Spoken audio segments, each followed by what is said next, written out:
Здраво! Добре дојде на новата епизода на мојот подкаст. Во оваа епизода ќе зборувам на темата зошто да се сакаме себе си и кои се бенефитите на времето кое што го поминуваме сами со себе. Претходно многу зборував за грижата за себе, а во оваа епизода сакам да споделам неколку причини зошто да се сакаме себе си и која е уметноста на времето кое го поминуваме самите со себе.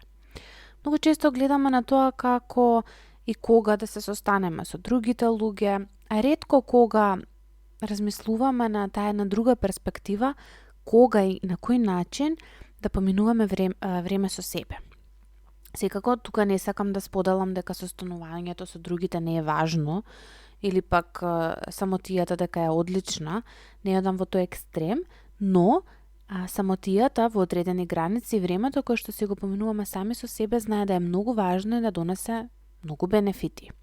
Ова го нагласувам затоа што понекогаш кога зборувам, заборавам дека некој друг можеби ќе отиде во едниот екстрем, што многу често се случува кај нас луѓето, да заборавиме да гледаме на здравите граници, односно на поларностите и сето тоа кое што е измеѓу. Најчесто некако се фокусираме на екстремите. Значи, ќе повторам, важно е да се состануваме со другите луѓе, важно е да бидеме во контакт со другите луѓе, ние сме социјални суштества, но исто така е убаво понекогаш од време на време, секој со различно темпо, во различно време и така натаму, да се состанува и сам со себе. Има една многу интересна мудра мисла да се заљубиш во себе си е првата тајна за среќа. Сега секако и тука заљубувањето во себе во овој контекст не се гледа како нешто нарцисоидно, пореметување и така натаму, не се однесува на тој екстрем, но кога сме заљубени во некого, имаме тенденција да го сакаме и прифаќаме таков како што е, несовршен и со многу мани. Ева сетете се, без разлика, било кој во кој што сте заљубени, некако маните се прифаќаат, особено на почетокот, првите години, кога се уште заљубеноста е тука многу присутна. И ова е нешто кое што верувам дека секој го искусил во текот на животот, да некако не се фокусира на лошото, на маните, туку само на убавите работи, а маните да бидат прифатени дури како некои сладки нешта. И истото важи со заљубувањето во себе си.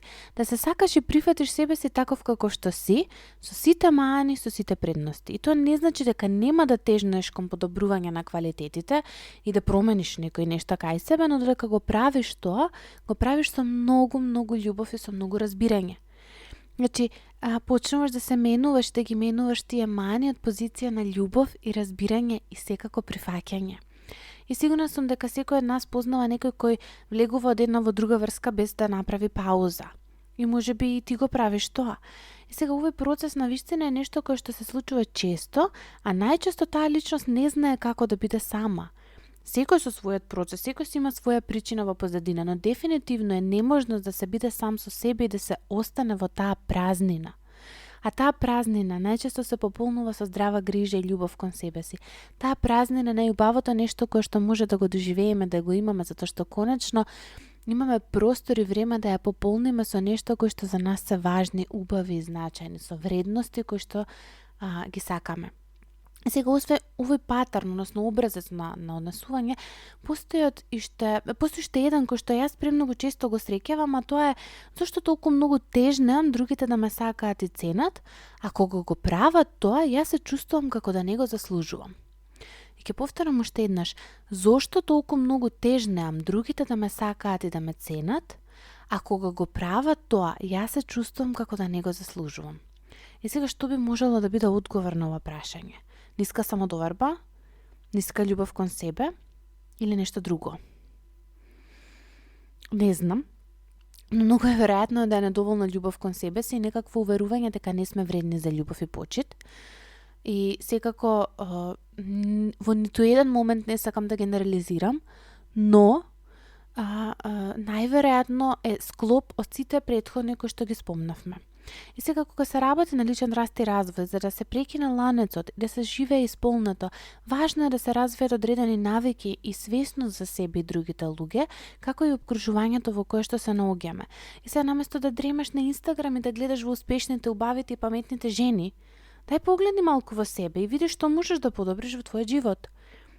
Јас многу често се среќавам со овој момент, јас не викам да не гледаш во другите, не викам никогаш да не се споредуваш, бидејќи некогаш споредбата знае да е здрава. И тоа е она на почетокот што го споделив, дека од една страна да, не е здраво и убаво да се споредуваме, но не секогаш, не во секоја ситуација. Има ситуации каде што е убаво да се споредиш, да се инспирираш и да видиш дека и ти можеш, и ти имаш нешто. И многу често се случува да дојдат и клиенти и гледаат на Инстаграм. Го спомнам Инстаграм бидејќи е нешто кое што јас најмногу го користам. Не е битно Facebook, YouTube и така натаму. Гледаш во таа жена, ја идеализираш, мислиш дека не можеш да ја дофатиш. Таа има нешто многу повеќе од тебе, меѓутоа во моментот кога ќе почне таа жена која што дошла на терапија, да работи на себе, која што ќе почне да се освестува, сваќа дека можеби го нема истото што таа на Инстаграм го има, меѓутоа има многу повеќе во одредено друго поле. Можеби има помалку на некое поле, но има многу повеќе на друго поле. И многу често инфлуенсерите и оние кои што имаат повеќе следачи го споделуваат ова. Дека Инстаграмот не е реалност, дека оно што се прикажува на Инстаграм и не е реалност, односно дека е реалност, меѓутоа не е апсолутна реалност, односно тоа што го гледаме е нешто кое што таа личност избрала, свесно избрала да го стави таму да биде видено. И да, дури и кога бираат да прикажат како се расплакани, како се тажни, како им е растурено и така натаму, и тоа е избор со кој што тие се во склад да го покажат.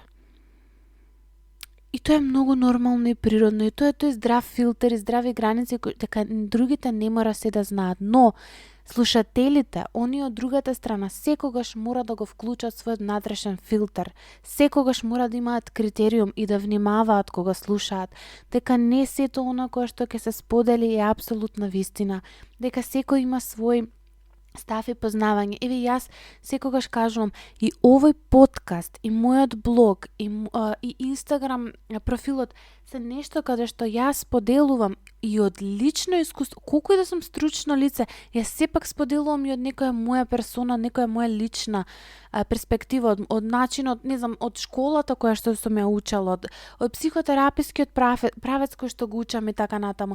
Значи, тоа е многу нормално. Секој си трга од себе, па дури и психотерапискиот правец кој што го учам, постојат многубројни учители и секој од тие учители носи некоја своја внатрешна, носи некоја своја автентичност и различна теорија. Различен пристап на гледање на теоријата, различен начин на гледање. Затоа повторно ќе кажам, запомни, немој да дремеш и да гледаш во другите луѓе.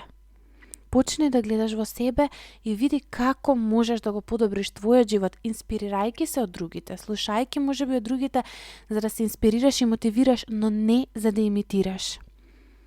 И секогаш вклучи го филтерот, внатрешниот филтер, дека тука и сега можеби за тебе оно што го слушаш не е во склад и не е вистина. Истото тоа, ако го слушнеш после одредено време, може да биде твоја вистина и може да биде нешто кое што ќе ти го промени животот. Колку пати, буквално, метафорички кажано, на послужавник нешто ќе ни биде дадено, меѓутоа ние немаме капацитет да го примиме. Не затоа што не е убаво послужено, туку затоа што едноставно во тој момент не сме подготвени да го слушнеме тоа што учителот ни го кажал. Учителот во наводници, значи метафорички без разлика, која тоа може да биде обичен некој минувач на улица, може да биде некој на Инстаграм, а може да биде нашите најблиски или па буквално ментор. И сега, кога се почнува да се гледа во себе и кога се почнува да се отвара за таа себе љубов, односно љубов, заљубување во себе си, ајде така ќе го донесам, меѓутоа ќе повторам не нарцисидно заљубување, ќе се изненадиш. Споредувањето со другите понекогаш е многу добро дојдено, но понекогаш е ужасна навика која се стекнува во текот на животот и сега најчесто тоа потекнува детството и така натаму како сме растени родители и општество и не е ни битно, но понекогаш и една минута помината во споредување знае да е трошење на скапоцено време кое што си го имаме. И тука има една многу убава мудра мисла од Карл Јунг, кој гледа надвор сонува, а кој гледа внатре се буди. Ова е извадок од некој место каде што го кажал, јас не знам во моментов ниту каде го кажал, ниту зошто го кажал, не е ни битно. Оно што го споделуваме, начинот на кој што јас ја доживувам оваа реченица е тоа дека луѓето имаат тенденција да сонуваат, да замислуваат, да се споредуваат, да бараат во другите луѓе, а забораваат да погледнат натре во себе и да станат свесни за себе си. А сите ние имаме квалитети, прекрасни карактерни црти, таленти, благослови и така натаму, сите. Но како можеме да ги видиме кога гледаме само во другите, а никогаш во себе си?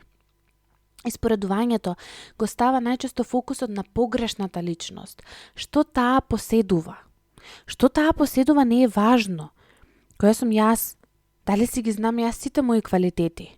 Оно што тука може само да се гледа, окей, дали би можела и јас ова да го поседувам. И тука би било интересно и сега баш ми текна на интересна тема за љубомората, колку е важна љубомората во животот, можеби некој од наредните епизоди ќе биде околу тоа. Се изненадив.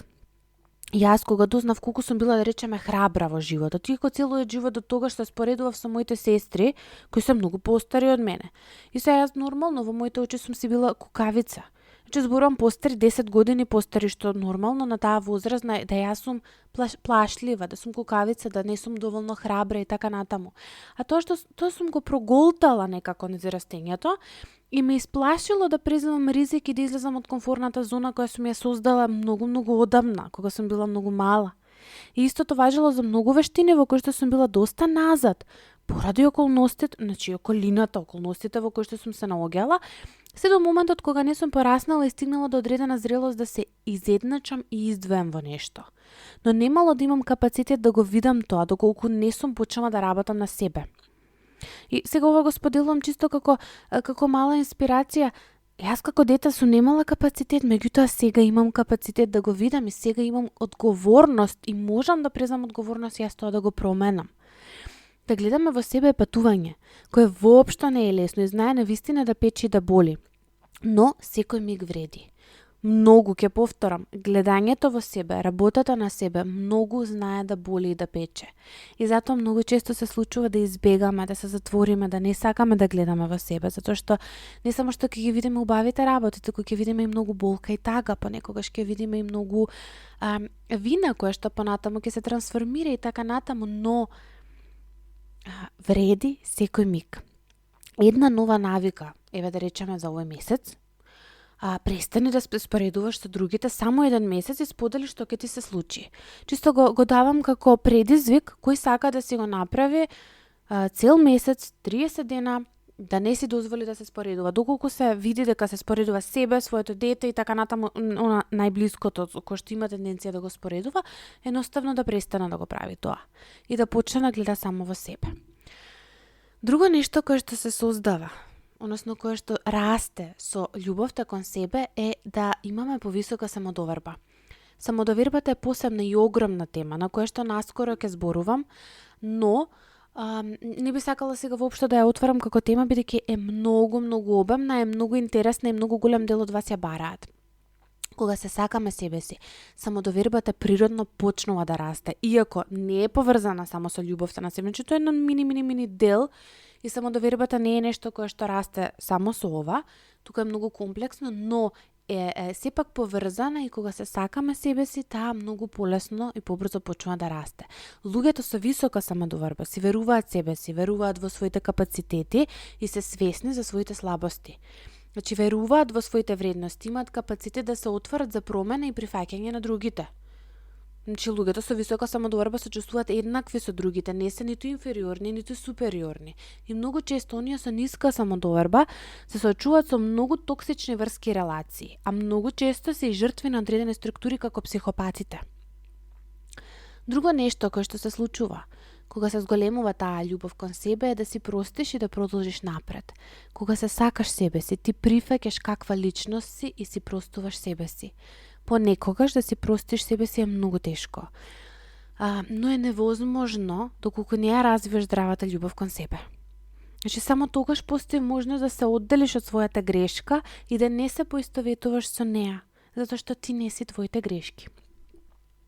Друг момент, кој што исто така е многу значаен и важен, тоа дека љубовта кон себе ти помага да ја следиш својата страст. Живот во кој не можеме да ја видиме поголемата цел знае да биде многу празен. И кога се сакаме себе си, не се плашиме да бараме повеќе и да добиваме повеќе. Отворени сме за размена, да даваме и да примаме и отворени сме да го следиме својот сон и страстите. Има една исто така многу убава мисла од Опра Винфри, што ја сакам го добиваш во животот она кое имаш храброст да го побараш. Многу личности не се свесни колку се прекрасни, колку се вредни и дека заслужуваат изобилство и среќа. А ова се учи низ патувањето на личниот развој. Најголемиот дар кој го имаме е да даваме и да примаме љубов. Па оној кој работи на себе, нека си се подготви за многу љубов. Како што ќе ја дава, така и да ја прима. Љубовта кон себе ти помага да станеш подобра личност. И можеби најважната причина да се сакаш себе си е токму оваа, да станеш подобра личност. Кој не би сакал да биде подобар?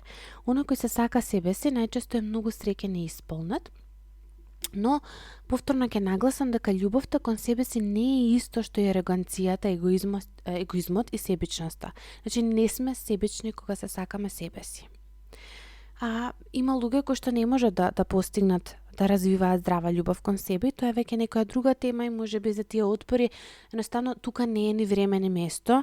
Не негирам дека постојат, доколку се соочувате со нешто такво, индивидуална помош е убаво да се побара, но има луѓе кои што само им е потребна малку мотивација, малку некој да ги потурне, што викам сите знае, тој што знае да плива доволно, значи скоро се окей некогаш да го фрлиш во длабокото, ќе се спаси.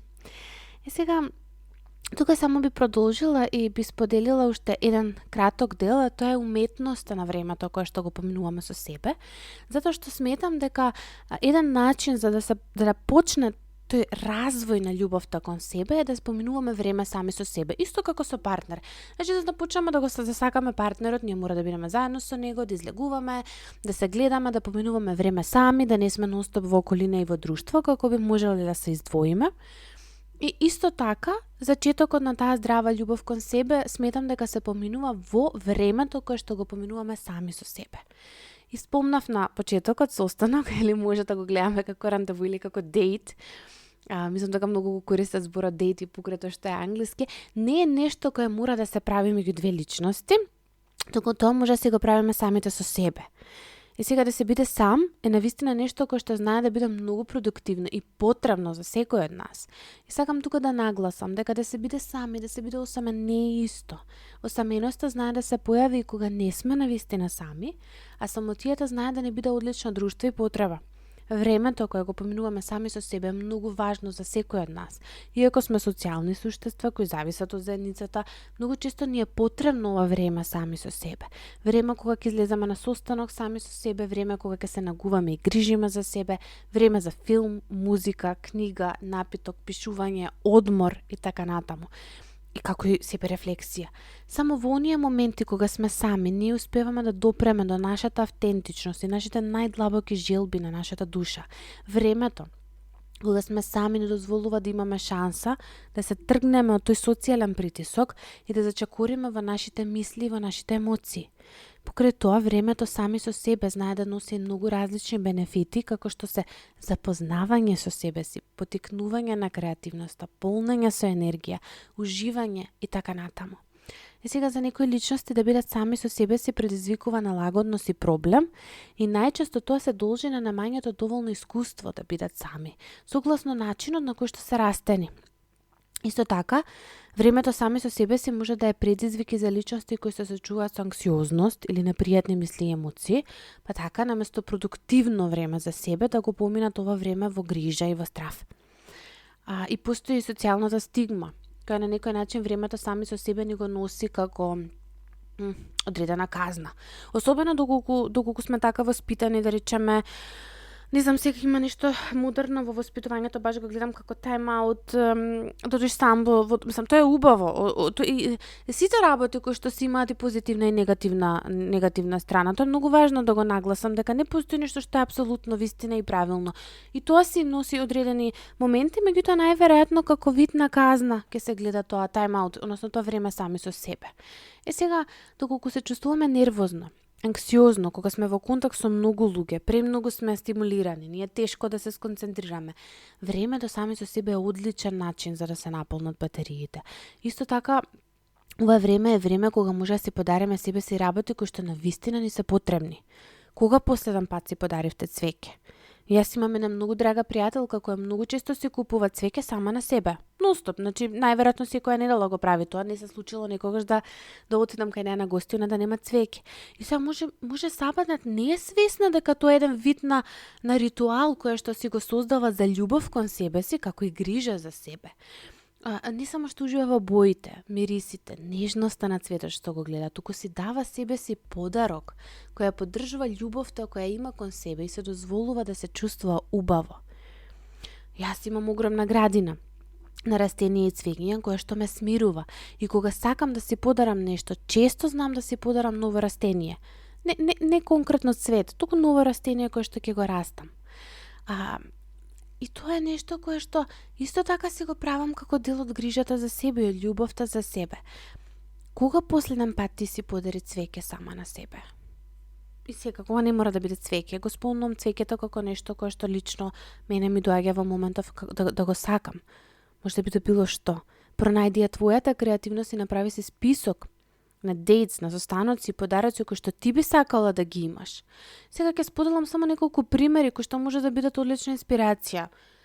Верувам дека ти имаш многу повеќе идеи од ова што ќе го споделам. Кафе, чај. Може сакаш да експериментираш со некои нови вкусови и мириси. Па едно убаво кафе или некој интересен чај спиени само со себе може супер да ти дојдат. Книга. Еве книгите мене ми се омилен начин да бидам сама со себе. Оваа година си има ветено дека ќе читам 2 книги месечно. Порано читав повеќе, но овој период не би можела повеќе да стигнам и за мене е сосем доволно да си го ставам тоа така. Сега читам повеќе стручна литература, меѓутоа тоа не ми е љубов кон себе. Стручната литература или книги кои што ме оптоваруваат и кои што ми носат многу учење не се грижа за себе во тој момент. Тие се учење, тоа е друго, тоа е се грижа за себе, меѓутоа тие се грижа да се надградувам во академски да се надградувам и да бидам подобра, не се релаксација, не се одмор, не се начин на кој што сакам да си го поминам времето во уживање, како кога би го поминала со партнер. Филм, гледање на некој интересен филм, спремање на десерт, не знам, кој не сака благо. Ја не знам некој што не сака благо, меѓутоа не ти треба друштво за да направиш за некој друг. Уживај, релаксирај се, направи го милениот рецепт. Може да биде нешто многу здраво, нешто многу убаво или некоја интересна вечера, ручек. Излези надвор сама или еве не мора, доколку во Македонија тоа малку стигма да се излезе сам надвор. Може тоа да се направи дома, да се ужива во самиот процес на подготовка на храна, на мирисите. Нешто кое што го сакаш само ти. Шопинг. Значи, многу жени се колнат дека ова има омилена активност, но не зборувам за они механички шопинг, кој што знае да биде дури и негативен. Туку тоа да биде некој специјален, некој скап подарок кој што не би си го дозволила така лесно. Нешто што навистина многу го посакуваш подолго време. На тој начин си даваш себе си значење, си даваш себе си една огромна почит и си дозволуваш после одреден период да си купиш нешто кое што веруваш дека го заслужуваш.